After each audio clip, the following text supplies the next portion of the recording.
Unite the 7 coolest things we noticed in the new Justice League trailer right now on Nerdist News.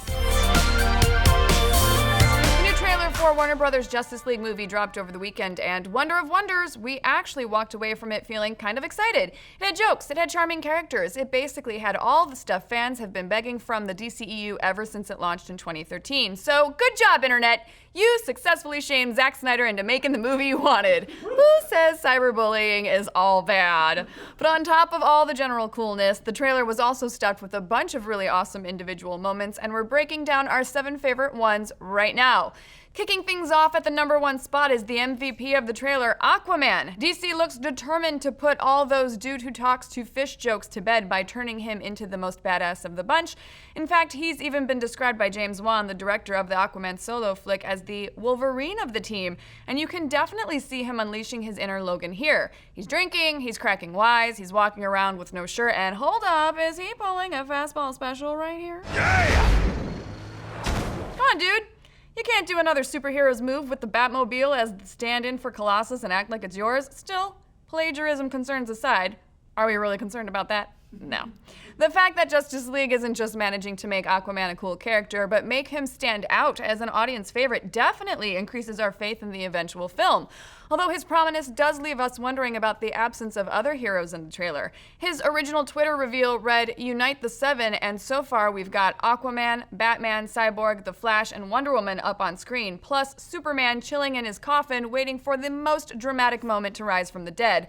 But that's only 6. Who is number 7? Green Lantern seems like a good bet. I know, right? But there's another former Zack Snyder superhero on hand that you may have missed.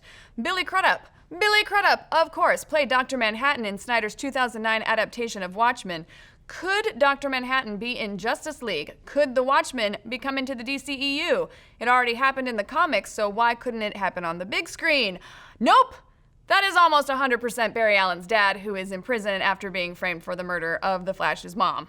Next up at number 2, we've got mother boxes all over the damn place. In the comics, mother boxes are the little apocalyptic computers that open up boom tubes, interplanetary wormholes that allowed the new gods to move instantly between worlds. It's the only way to travel if you're a horde of invading parademons on the go. In the trailer, we see mother boxes in the hands of Cyborg, who we know has had a mother box grafted onto him, Cyborg's dad, who appears to have one hanging out in his living room, perhaps he was using it as an end table, and Mara has one lighting up her underwater castle, suggesting that they've been successfully scattered all over the globe, leading to some intercontinental conquest once Steppenwolf finally unboxes them in the film. In at number 3, it's the Nightcrawler, and sorry Kurt Wagner fans, we ain't talking about an X-Men crossover. We're talking about Batman's newest vehicle. During a set visit last July, the Nightcrawler was described as a vehicle with multiple legs that can get into tight spaces that the Batmobile just can't. On that same visit, producer Deborah Snyder said that the Nightcrawler would be featured in a sequence that takes place in an abandoned tunnel connecting Gotham to Metropolis, and it looks like you get a nice glimpse of that scene throughout the trailer as a bunch of the action we see takes place inside of it, parademon, blasting, and all. Number 4, this massive thing jutting out of a nuclear power plant. We're not exactly sure what this is, but we're guessing it's going to be a major plot point given the fact it looks like there's a race against time to get there. Chances are it's the dark work of Steppenwolf and his invading army of parademons. Perhaps it's some sort of weapon emerging from a boom tube or a hive structure that houses the parademons themselves. But whatever it is, the fact that it's growing out of a power plant means it's a nuclear-sized hazard for our heroes. Here we see Batman and Aquaman zooming through the streets while making a beeline for the plant, fending off parademons and ignoring every road safety law in the books. And who's that running interference in the top left corner? What looks like those bright blue lights are Cyborg employing his rocket boosters and jump jets. Will they get there in time? The upcoming slate of DC films and the actors' multi-picture contracts say yes. Number 5, The Age of Heroes. Right smack in the middle of the trailer, in a delicate, lilting whisper, Wonder Woman says, "They said the Age of Heroes would never come again." Now, we're not sure who they are, but we can draw out a few other important details by inference. First, the implication here is that, at least at some point, there was an original Age of Heroes, a collection of superpowered peeps to fight off some otherworldly threat. In fact, the trailer slips us a very Lord of the Ringsy battle sequence between Amazons, possibly Atlanteans, and invaders from another planet and or universe that could be a flashback to the final confrontation in the first Age of Heroes. but we won't know for sure until Cate Blanchett does a voiceover narrative. Anyway, given that the Earth is still in one piece, we can assume that those heroes won, at least temporarily, which brings us to the new age of heroes, the Justice League, who have assembled to fight off the aforementioned otherworldly threat and save the Earth from some as yet to be spelled out heinous demise. Number 6 is Earth getting goddamn terraformed again. Didn't anyone learn anything from Zod's new Krypton failure in Man of Steel?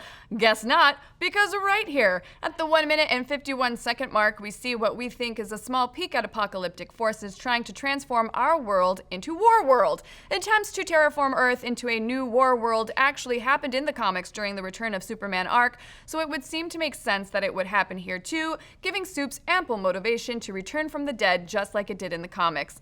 Number 7, where is Superman? We see neither Hyde nor lustrous superhero of the hero in the trailer at all. Of course, we do see some hints.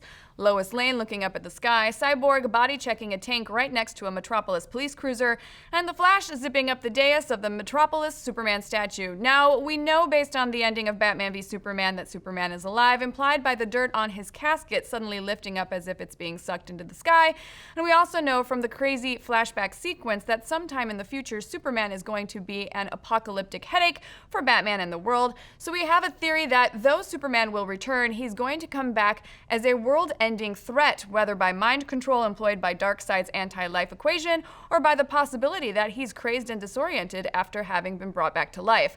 After all, if we're not going to see Darkseid in this film, who could be a bigger danger than a frenzied, unmanageable Superman? We like the idea that the League has to come together, a la the trailer's souped-up Beatles cover, to first subdue Superman, then recruit his help to stop Steppenwolf and the Parademons. What better way to unite the Seven? So what do you guys think? Is Supes going to be trouble for the League? When is Green Lantern going to show up in this B? And is Aquaman the movie's Wolverine, or does Thor make more sense? Yeah! Let's discuss. And guess what? It's WonderCon time! If you're in Anaheim this weekend, we've got some amazing panels for your eyeballs and earballs. Oh. Saturday night, starting at 5:15 in 300 AB, you can check out the big Nerdist panel with as many Nerdist personalities we could squeeze behind one long table. After that, Kyle's got his science panel, and Alicia Lutz is rocking her Nerdist TV panel. It's a big night, people, with some big guests, and we will see you there.